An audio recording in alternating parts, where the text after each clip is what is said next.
شروع کر دیں گے۔ اعوذ باللہ من الشیطان الرجیم، بسم اللہ الرحمن الرحیم۔ اللہم صلی علی محمد وآل محمد وعجل فرجہم واحشرنا معہم۔ ہماری گفتگو جو ہے وہ قیام متصل برکوع کے سلسلے چل رہی تھی۔ قیام متصل برکوع کسے کہتے ہیں اور یہ کون سا رکن ہے؟ کیا خدا نہ خواستہ قیام متصل و رکوع بھولنے سے ہماری نماز باطل ہو جاتی ہے، بھولنے سے چھوڑ جانے سے؟ آپ دیکھیں جو 11 رکن ہیں نماز کے، ارکان جو ہیں نماز کے، ان 11 رکن میں ایسے 5 رکن ہیں کہ جن کو بھولے سے جان بوجھ کر اگر چھوڑ دیا جائے، بھول جائیں تب نماز باطل ہے۔ جن میں سے ایک کیا ہے؟ پانچ میں سے ایک ہے قیام متصل و رکوع، یعنی ایک تو نیت ہے، دوسرے تکبیرۃ الاحرام، قیام متصل و رکوع اور رکوع دونوں سجدے۔ یہ 5 رکن ایسے ہیں کہ جن کو بھولے سے بھول جائے تب بھی نماز باطل ہے۔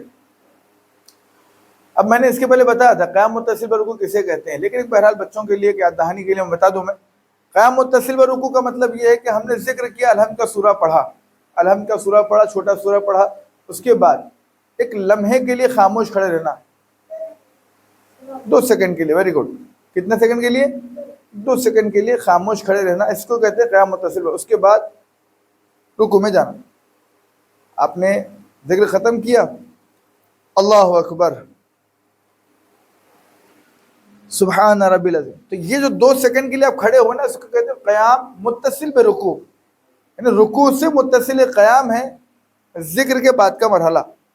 تو یہ قیام متصل پہ رکوع اگر خدا نہ خواستہ جان بوجھ کر یا پھر بھولے سے بھول جائیں، نماز باطل ہے، کوئی رعایت اس میں نہیں ہے۔ اسی لیے ان چیزوں کا جاننا بہت ضروری ہے۔ تو قیام متصل پہ رکوع کی ہماری گفتگو ہو گئی ہے اور سمجھ میں آ گیا قیام متصل پہ رکوع کسے کہتے ہیں، یعنی ذکر کے بعد رکوع میں جانے سے پہلے 1-2 سیکنڈ کے لیے جو کھڑے رہنا ہے اسے قیام متصل پہ رکوع کہتے ہیں، ٹھیک ہے۔ اب آئیے رکوع، ذکر رکوع کیا ہے؟ کہ نماز گزار کے لیے واجب ہے کہ رکوع میں پڑھے، اور بہتر ہے کہ اختیار کی حالت میں رکوع میں 3 مرتبہ سبحان اللہ یا 1 مرتبہ سبحان ربی العظیم و بحمدہ، ٹھیک ہے، پڑھے، گرچہ وہ ذکر پڑھنا جس میں خدا کی تعظیم اور تمجید ہو کافی ہے۔ یعنی اب ضروری نہیں کہ سبحان ربی العظیم و بحمدہ پڑھنا ہی کافی، ضروری نہیں ہے کہ یہی پڑھیں گے تو ہی نماز ہوگی، نہیں، وہاں پر آپ اگرچہ کچھ ذکر کر رہے ہیں، سبحان اللہ سبحان اللہ سبحان اللہ کافی ہے، ٹھیک ہے۔ یا یہ کہ کبھی کبھی ایسا ہوتا ہے کہ ہم رکوع میں ہوتے ہیں لیکن سجدے کا ذکر سبحان ربی الاعلی و بحمدہ، تو اب ڈرنا گھبرانا نہیں ہے، کچھ بھی ہو اللہ کا ذکر ہونا چاہیے، اس کی تسبیح و تمجید، سبحان اللہ والحمدللہ ولا الہ الا اللہ واللہ اکبر، ہم نے پڑھ دیا رکوع میں، تو کا نماز باطل؟ کا نماز باطل نہیں ہے، کیوں؟ اس لیے کہ اللہ کی تمجید ہو رہی ہے، اللہ کی حمد و ثنا ہو رہی، کافی ہے۔ اس کے لیے کوئی پرٹیکولر کوئی ذکر نہیں کہ سبحان ربی العظیم میں بولیں گے تو ہی آپ کا رکوع ہوگا ورنہ نہیں ہوگا، ایسا نہیں ہے۔ علیکم السلام ورحمۃ اللہ وبرکاتہ۔ تینوں چیزوں میں بھی یہی ہے کہ اگر آپ جو ہے رکوع میں جا رہے ہیں، رکوع میں بھی آپ کیا کریں گے؟ کوئی بھی آپ ذکر کر رہے ہیں، تسبیح یا تمجید کر رہے ہیں اللہ کی، کافی ہے، ضروری نہیں ہے کہ اس میں آپ بہرحال جو ہے سبحان ربی العظیم و بحمدہ یہ کہنا ضروری نہیں ہے، بلکہ آپ کچھ بھی اللہ کا سبحان، آپ رکوع میں گئے، اتفاق سے آپ کو پتہ چلا کہ آپ جو ہے تسبیحات اربع پڑھ رہے ہیں، سبحان اللہ والحمدللہ ولا الہ، تو اب پریشان اور گھبرانے کی ضرورت نہیں ہے کہ میری نماز کا کیا ہوگا۔ کا ذکر ایسا ہے ذکر رکوع کہ جس میں آپ کچھ بھی اللہ کا ذکر کریں گے کافی ہے انشاءاللہ۔ اور ساتھ ہی ساتھ کیا کر رہے ہیں؟ کہہ رہے ہیں کہ جو ہے لیکن احتیاط واجب کے بنا پر اسی مقدار میں ہونا چاہیے، مثلا 3 مرتبہ الحمدللہ یا 3 مرتبہ اللہ اکبر کہے، لیکن دوسرے اذکار جیسے استغفار، صلوات خود یا مومنین کے لیے خداوند متعال سے دعا کرنا رکوع کے ذکر کے ذریعے کافی نہیں ہے۔ یعنی رکوع میں کیا کرنا ہے آپ کو؟ اللہ کی تسبیح، تسبیح کا مطلب جانتے ہیں؟ دعا نہیں ہوتی، تسبیح کا اس کی حمد و ثنا کرنا۔ آپ رکوع میں جا کے مومنین کے اللہم اغفر للمؤمنین والمؤمنات قابل قبول نہیں ہے، اللہم صلی علی محمد وآل محمد کا نہیں، کہ اللہ کی تسبیح و تمجید ہونی چاہیے۔ جیسے 3 مرتبہ کہ سبحان اللہ سبحان اللہ، یہ آپ کا رکوع ہو گیا، یا الحمدللہ الحمدللہ الحمدللہ رکوع ہو گیا۔ لیکن ہاں اس چیز کے اندر رعایت کرنا وہ موالات۔ موالات کیا ہے؟ موالات کا مطلب پے در پے۔ اب ہم رکوع میں گئے، سبحان اللہ سبحان اللہ سبحان اللہ، آپ پورا ذکر سبحان ربی العظیم بولے تک آپ رکوع میں جائیں، تو کہ موالات نہیں ہے یہ، یعنی پے در پے سٹیپ بائی سٹیپ نہیں ہو رہا ہے، کہ اس کا یہ بھی واجب ہے، موالات بھی ضروری ہے، ترتیب کے ساتھ ساتھ موالات کا ہونا بھی بہت ضروری ہے۔ ٹھیک ہے، یا استغفار، استغفر اللہ ربی واتوب الیہ رکوع میں نہیں چلے گا، ٹھیک ہے جی۔ اور کہتے ہیں کہ جو شخص سبحان ربی العظیم کو صحیح سے ادا کر سکتا ہے تو کوئی دوسرا اذکار جیسے سبحان اللہ پڑھے، اور وقت کی تنگی یا مجبور اور اضطراب کی حالت میں ایک مرتبہ سبحان اللہ کہنا کافی ہے۔ اب مثال کے طور پر وقت کی تنگی کب ہوتی ہے، کہاں ہوتی ہے؟ کہاں ٹرین میں ہم سفر کر رہے تھے، وقت کچھ دیر کے لیے ٹرین رکی، اترے فوراً نماز پڑھنے کے لیے، اب ڈر اس بات کا ہے کہ ٹرین کب چلی جائے کچھ خبر نہیں ہے، تو کہتے گئے سبحان اللہ سمع اللہ، ایک مرتبہ سبحان اللہ کہنا کافی ہے وقت کی تنگی ہونے کی بنا پہ، ورنہ سبحان رب العظیم و بحمدہ کہنا مستحب ہے۔ رکوع کے واجب ذکر میں شرط کیا ہے؟ کہ ایک تو موالات میں نے عرض کیا کہ پے در پے مسلسل و پے ہم لگاتار، ایسا نہیں کہ آپ بول رہے ہیں پھر رک رہے ہیں پھر بول رہے ہیں پھر رک رہے ہیں پھر اس کے بعد ماشاءاللہ ماشاءاللہ لمبا طویل رکوع، کم موالات ضروری ہے۔ اور اسے صحیح عربی میں کہنا، یعنی حروف کے مخارج اور حرکات کو تلفظ کے وقت رعایت کریں۔ سبحان ربی العظیم و بحمدہ، سبحان ربی الاعلی و بحمدہ، حمد و بحمدہ نہیں، سبحان ربی الاعلی، سبحان ربی العظیم عظیم، سبحان ربی العظیم و بحمدہ، سبحان ربی العظیم و بحمدہ، کیا بولیں گے؟ سبحان ربی العظیم و بحمدہ، ویری گڈ۔ یہ صحیح عربی میں صحیح مخارج اور حرکات کو صحیح طریقے سے ادا کرنا ضروری ہے، واجب ہے۔ بدن کا ثابت اور ساکن ہونا ضروری ہے۔ اب واجب یہ بھی ہے، کیا مطلب؟ رکوع کی حالت میں نماز گزار کا بدن ثابت اور ساکن ہونا چاہیے، اپنے بدن کو اختیاری حالت میں اس طرح حرکت نہ دے کہ ثابت اور سکون کی حالت سے خارج ہو جائے۔ یعنی آپ رکوع میں گئے، جانے کے بعد سبحان ربی العظیم، اچھا بعض افراد کی تو وہ ہوتی ہے، ایک ٹرینڈ ہے، ہاں سبحان ربی العظیم و بحمدہ، کیا مطلب؟ یوں یوں یوں یوں ہلنا نہیں ہے، بالکل سکون کی حالت میں سبحان ربی العظیم و بحمدہ، یا تو یہ پیرا یوں یوں یوں کرتے یا تو پھر یوں یوں یوں ہلتے رہتے، جو کہ بالکل حالت اختیار میں اس طریقے سے حرکت دینا نماز کو باطل جی،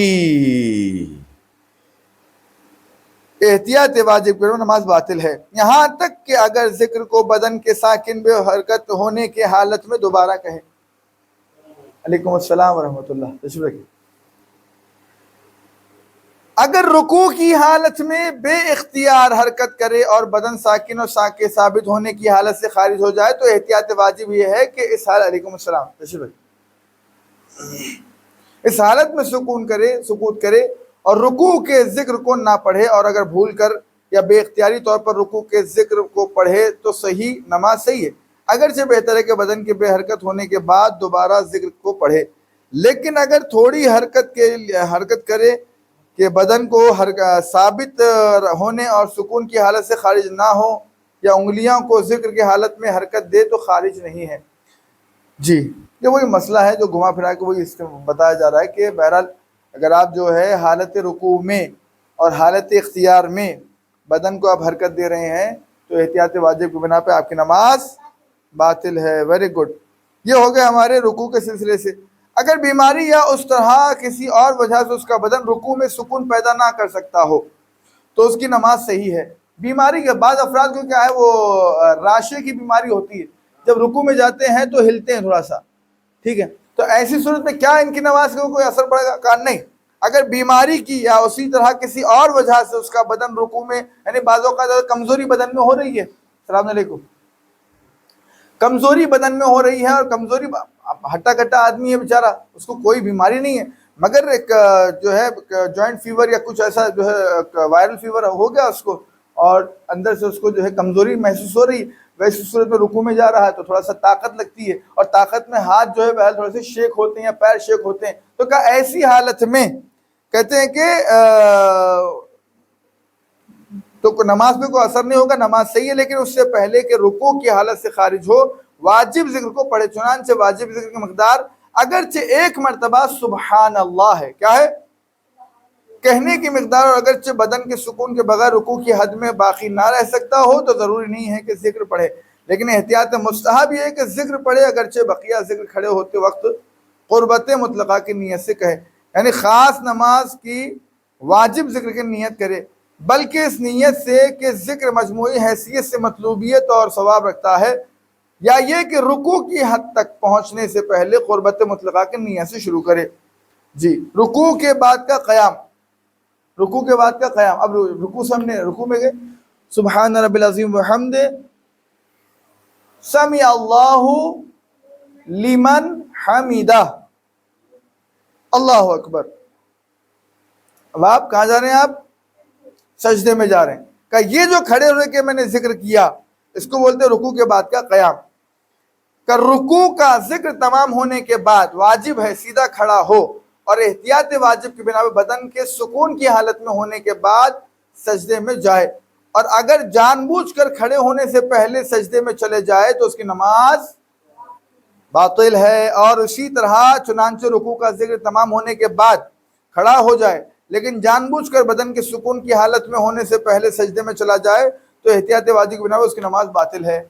کر کے دکھا دیتا ہوں، رکوع کیا آپ نے، سبحان رب العظیم و بحمدہ سمع اللہ لمن حمدہ، اللہ اکبر، نماز باطل، پوری طریقے سے کھڑے ہونا ضروری ہے، یا پھر یہ کہ سبحان رب العظیم و بحمدہ یا سبحان رب الاعلی و بحمدہ، پھر اس کے بعد جو پورا کھڑے نہ ہوئے سیدھے چلے گئے، تو پیٹھ سیدھی ہونا ایک لمحے کے لیے آپ کو جو ہے سکون ہونا چاہیے کہ میں کھڑا ہو گیا، اب میں سجدے میں جاؤں، اس کا طریقہ کہ سبحان ربی العظیم و بحمدہ سمع اللہ لمن حمدہ، اللہ اکبر، اب جائیے آپ رکوع میں۔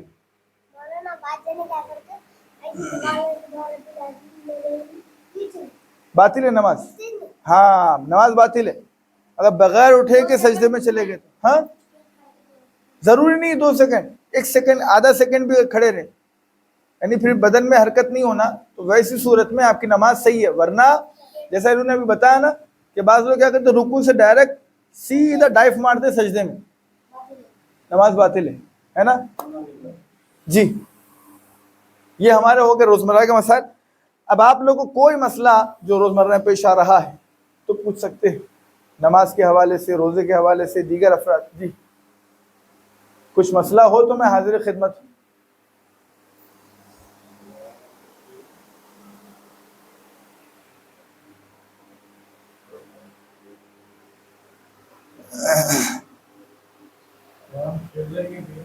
جی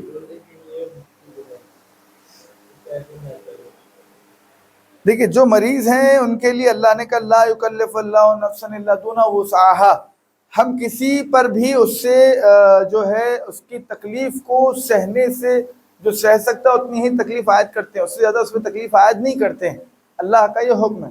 اگر کوئی شوگر کے پیشنٹ ہے، مریض ہیں، تو کوشش کرے کہ فجر میں اٹھیں اور جو ہے سحری کریں، جہاں تک ہو سکتا ہے، یعنی ہو سکتا ہے 8-9 بجے تک، اس ثواب میں شامل رہنا انشاءاللہ، کیونکہ نماز اپنے ماہ رمضان کی سحری کرنا بھی مستحب ہے، اس میں ثواب ہے زیادہ، یعنی پہلا ایسا مذہب ہے کہ جس میں کھانا کھانے پر بھی ثواب لکھا گیا ہے۔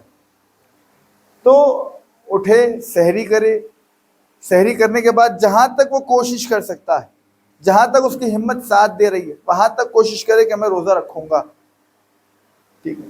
اس کے بعد برداشت کے باہر تو بہرحال وہ اپنا کھانا جو ہے وہاں سے کھالے ہوئے اور ایک روزے کے بدلے میں ایک مد تام، یعنی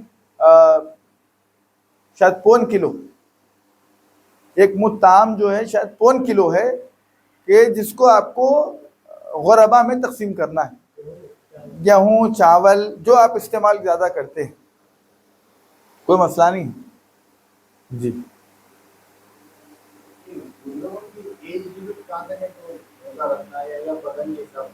نہیں وہ تو دیکھیے ایج لمٹ اگر تعین کر دی جاتی خدا نہ خواستہ، تو کبھی کبھی یہ ہوتا ہے کہ آدمی 30 سال میں جو ہے کسی ایک مرض میں مبتلا ہو جاتا ہے، ارے ابھی اب 40 سال کے نہ ہوئے آپ پر روزہ واجب اب رکھیے، کیسا بھی آپ مر جائیے کچھ بھی ہو جائے گڑ جائے، اس سے مطلب نہیں ہے، 40 سال ہونے تک رکھنا ہے آپ کو، 40 سال کے بعد۔ اب بعض افراد ماشاءاللہ 80 سال کے ہونے کے باوجود بھی ماشاءاللہ روزہ رکھتے ہیں، 90 سال کے تب بھی روزہ رکھ رہے ہیں۔ کا صحت خود انسان کے اوپر اس بات کا یقین ہو، خود اپنے اوپر اس بات کا یقین ہو کہ میں، اچھا ماہ رمضان میں بعض اوقات ایسا ہوتا ہے کہ جو نوجوان ہیں ان کی بھی طبیعت کبھی ناساز ہوتی ہے، ان کو اس بات کا احساس ہو جائے کہ بھئی میں آج روزہ نہیں رکھ پاؤں گا، یقینی طور پر، ہاں اب وہ بلا وجہ کے جو ہے نہیں رکھنا ہے ایک نیت نہیں، واقعی طور پہ ایسا لگ رہا ہے کہ شاید میں روزہ رکھوں گا تو شاید میری طبیعت اور ناساز ہو جائے گی، یقین ہو جائے تو ویسی صورت میں پھر نہیں رکھنا ہے روزہ۔ اگر روزہ رکھنے کی بنا پھر طبیعت خراب ہو جاتی ہے تو مشکلات کا سامنا کرنا پڑتا ہے۔ ڈاکٹر نے کہا کہ بھائی 4-5 دن ویکنس آپ کو بہت زیادہ ہے، 4-5 دن دوا دارو استعمال کیجیے، آپ دوائی استعمال کے 2-4 دن استعمال کرنے کے بعد اس بات کا احساس ہوگا نہیں اب میں رکھ سکتا ہوں روزہ، تو پھر رکھیے، کنٹینیو کر سکتے ہیں۔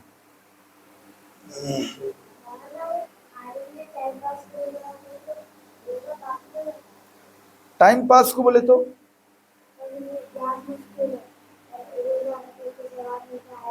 ہاں بس ثواب اگر یہ بھی ہے دل میں کہ بھائی چلو روزہ رکھ لے تو ثواب مل جاتا، بول کر رہ رہے ہیں تو بھی اچھا ہے، روزہ رہتا، لیکن روزے میں کھانا پینا نہیں ہے، روزے میں جھوٹ نہیں بولنا ہے، روزے میں غیبت نہیں کرنا ہے، ٹھیک ہے؟ اور کوئی سوال؟ جی نہیں، یہ ائمہ علیہ السلام کا شیوہ ہے کہ ہر دعا کے بعد وہ چہرے پہ اپنے ہاتھ پھیرا کرتے، لہٰذا ہم لوگ سنت جانتے ہیں، ائمہ کی سنت ہے، اگر نہیں پھیرتے ہیں تو کوئی حرج بھی نہیں ہے۔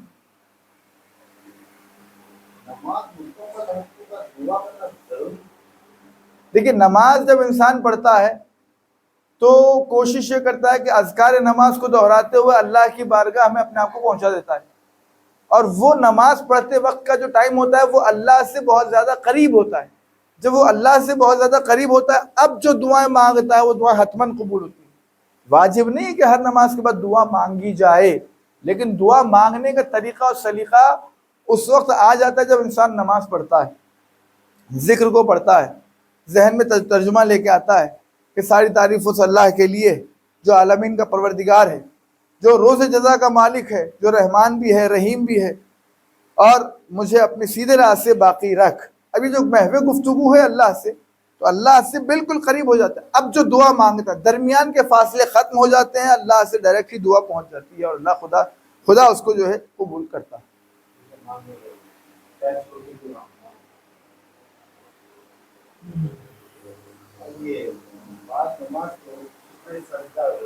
سجدہ شکر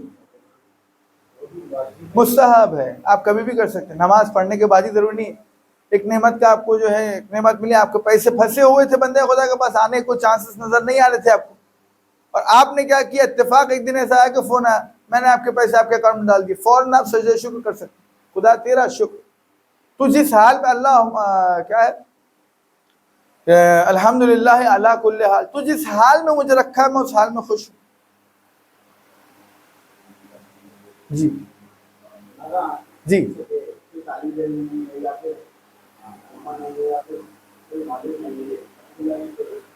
جی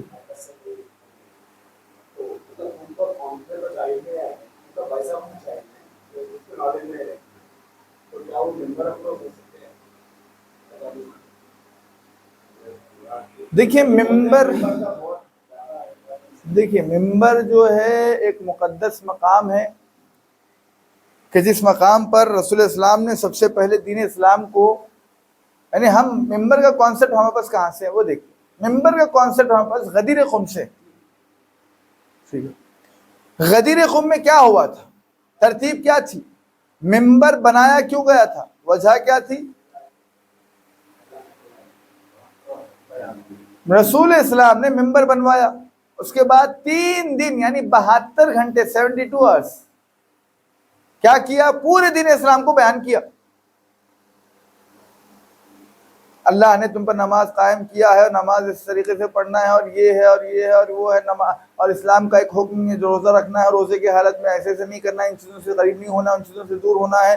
پھر اس کے بعد حج, اگر تم مستطیع ہو جاؤ تو تمہیں حج کرنا ہے. پورے احکام اسلامیہ کو پہلے بیان کیا, پورے دین کو بیان کیا.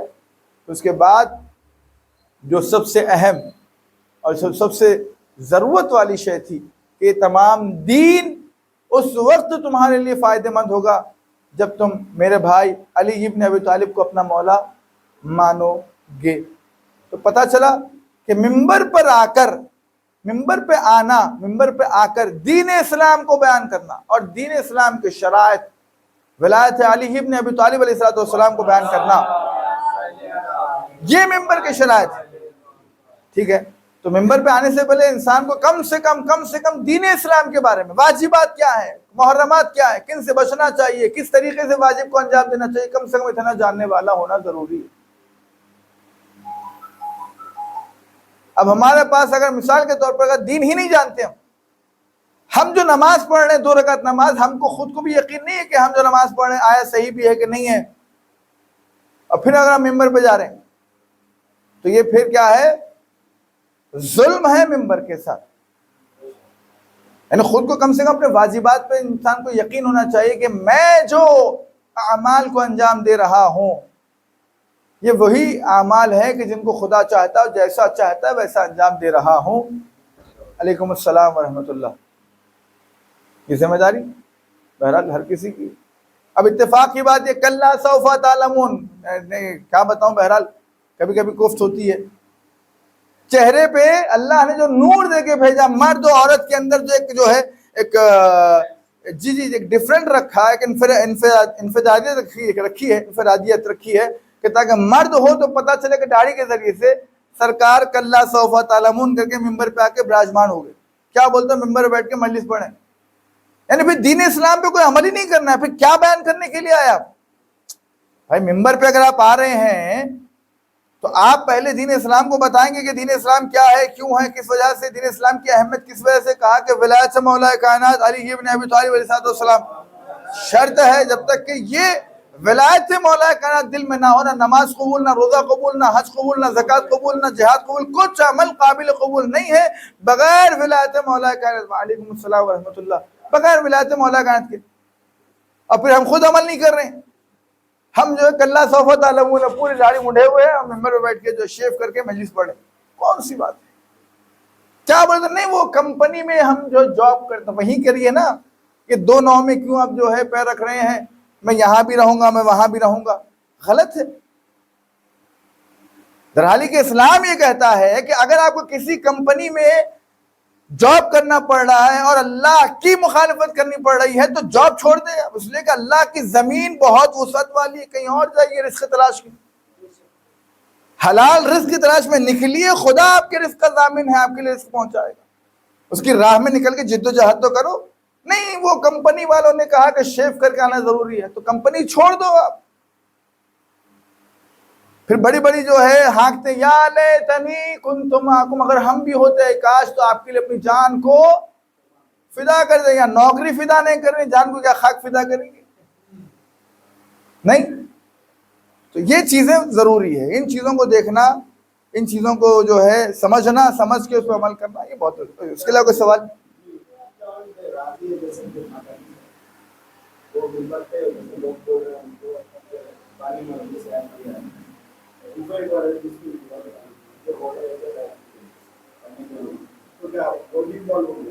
بالکل بالکل, سبھی ذمہ دار ہیں. ظلم کرنے والے, ظلم کا ساتھ دینے والے اور ظلم پر خاموش بیٹھنے والے سبھی اس کے ذمہ دار ہیں. عمل بالمعروف نہی عن المنکر واجب ہے, جس طریقے سے تورع واجب ہے ویسے نہی عن المنکر بھی واجب ہے. لوگوں کو برائی سے روکنا واجب ہے. مگر اس کا مطلب ہاتھ پکڑ کے نہیں ہے، آپ اپنا کام کر دیجئے، باقی وہ خود جانے خدا جانے.